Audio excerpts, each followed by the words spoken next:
C ನಾವು ಯಾವುದೇ ಒಂದು ಕೆಲಸ ಮಾಡಬೇಕಾದ್ರೆ ಅದರ ಇಂಟೆಂಟ್ ಏನು ಅಂತ ನಮಗೆ ಸರಿಯಾಗಿ ತಿಳಿದಿರಬೇಕು.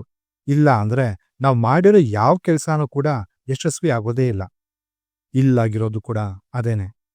ನೀವಿನ್ನೂ ನನ್ನ ಚಾನೆಲ್ಗೆ ಸಬ್ಸ್ಕ್ರೈಬ್ ಮಾಡ್ಕೊಂಡಿಲ್ಲ ಅಂತಂದ್ರೆ ಈಗಲೇ ಸಬ್ಸ್ಕ್ರೈಬ್ ಮಾಡಿ ಮತ್ತು ನನ್ನ ಹೊಸ ಪ್ರಯತ್ನಗಳಿಗೆ ಸಪೋರ್ಟ್ ಮಾಡಿ ಅಂತ ಕೇಳ್ಕೊತೀನಿ. ಇಂಟ್ರೋ ಮುಗೀತು, ಇನ್ನು ಸಿನಿಮಾದಲ್ಲಿ ಹೋಗೋಣವಾ? Dispatch, written and directed by Kanu Behl, starrer by Manoj Bajpayee and Sahana Goswami. Joy ಒಬ್ಬ ಜರ್ನಲಿಸ್ಟ್. ಅವನು ಕೆಲಸ ಮಾಡ್ತಿದ್ದಂಥ ಪ್ರೆಸ್ಗೆ ಒಂದು ಎಕ್ಸ್ಕ್ಲೂಸಿವ್ ಅಂಡ್ ಬ್ರೇಕಿಂಗ್ ನ್ಯೂಸ್ನ ಬ್ರೇಕ್ ಮಾಡೋದಕ್ಕೆ ಅಂತ 2G ಸ್ಪೆಕ್ಟ್ರಮ್ ಸ್ಕ್ಯಾಮ್ನ ಹಿಂದೆ ಹೋಗ್ತಾನೆ.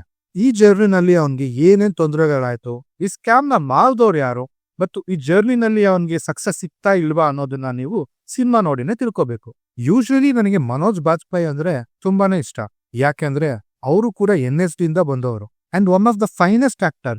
ಇದಕ್ಕೆ ಬೆಸ್ಟ್ ಎಕ್ಸಾಂಪಲ್ ಅಂತ ಅಂದ್ರೆ ಅದು ಫ್ಯಾಮಿಲಿ ಮ್ಯಾನ್. ಆ ಸೀರೀಸ್ ನಲ್ಲಿ ಅವರ ಟ್ಯಾಲೆಂಟ್ ನ ಪೂರ್ತಿಯಾಗಿ ಉಪಯೋಗಿಸ್ಕೊಂಡಿದ್ದಾರೆ. ಆದ್ರೆ ಇಲ್ಲಿ ಡೈರೆಕ್ಟರ್ ಅದನ್ನ ಯೂಸ್ ಮಾಡ್ಕೊಳ್ಳೋದಿರ್ಲಿ, ಅವ್ರ ಹೆಸರನ್ನ ಹಾಳು ಮಾಡ್ಬೇಕು ಅಂತಾನೆ ಈ ಸಿನಿಮಾ ಮಾಡ್ದಂಗಿದೆ. ಈ ಸಿನಿಮಾನ ಬ್ರಿಡ್ಜ್ ಮೂವಿ ಟೆಂಪ್ಲೇಟ್ ನಲ್ಲಿ ಮಾಡಿದ್ದಾರೆ.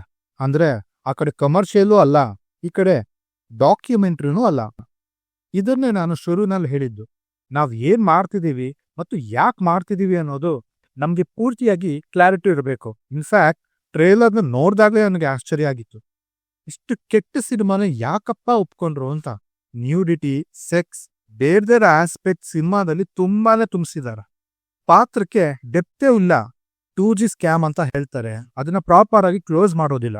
ಡಾಕ್ಯುಮೆಂಟ್ರಿ ರೀತಿ ಶೂಟ್ ಮಾಡೋಣ ಅಂತ ಹೋಗಿದ್ದಾರೆ, ಆದ್ರೆ ಅಲ್ಲೂ ಫೇಲ್ ಆಗಿದ್ದಾರೆ.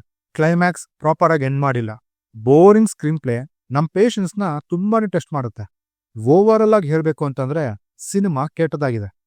ಇನ್ನು ನೀವೇನಾದ್ರೂ ಈ ಸಿನಿಮಾನ ನೋಡಿದ್ರೆ ಹೇಗನ್ನಿಸ್ತು ಅಂತ ಕೆಳಗಡೆ ಕಮೆಂಟ್ ಮಾಡಿ ತಿಳಿಸಿ.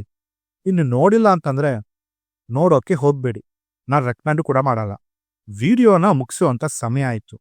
ಮುಂದಿನ ವಿಡಿಯೋದಲ್ಲಿ ಸಿಗೋಣ ಅಂತ ಹೇಳ್ತಾ ನಾನಿನ್ನು ಹೋಗ್ಬಿಟ್ಟು ಬರ್ತೀನಿ.